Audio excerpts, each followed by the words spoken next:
Close your eyes for a moment and remember those carefree summer days at the beach. Feel the warmth of the sun on your skin, the soft, yielding sand between your toes. Hear the symphony of sounds around you, the joyful shrieks of children playing, the rhythmic crash of waves against the shore, the gentle murmur of conversations carried on the breeze. Remember how easy it was to connect with others back then, to share a simple smile, to build sandcastles together, brick by brick, dream by dream.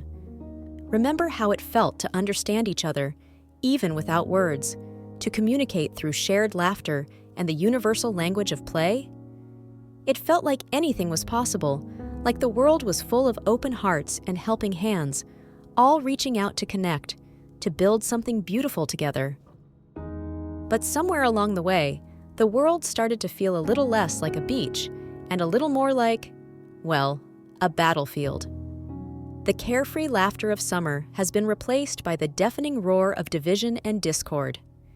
The news cycles churn with stories of conflict and despair, of walls being built instead of bridges, of love lost in a sea of anger and resentment.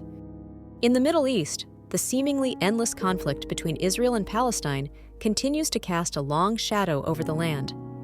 This land, so rich in history, so sacred to three of the world's major religions, has become a battleground for competing narratives, a place where ancient grievances fuel modern-day violence. Families on both sides have known nothing but conflict for generations, their hopes for peace fading with each passing season, each shattered ceasefire, each life lost too soon. Meanwhile, in Eastern Europe, the war in Ukraine paints a stark and tragic picture of how quickly peace can unravel, how easily the threads of civilization can be torn apart. The struggle for territory and influence has reawakened old fears, ignited a firestorm of nationalism and suffering that threatens to consume all in its path. Millions have been displaced from their homes, forced to flee the only lives they've ever known, their dreams scattered like ashes on the wind. But even amidst the rubble and the rhetoric, even when the world feels irrevocably broken, there's a glimmer of hope, a flicker of light that refuses to be extinguished. Just as our brains are wired for division, for tribalism, for fear of the other, they are also hardwired for empathy, for compassion, for love.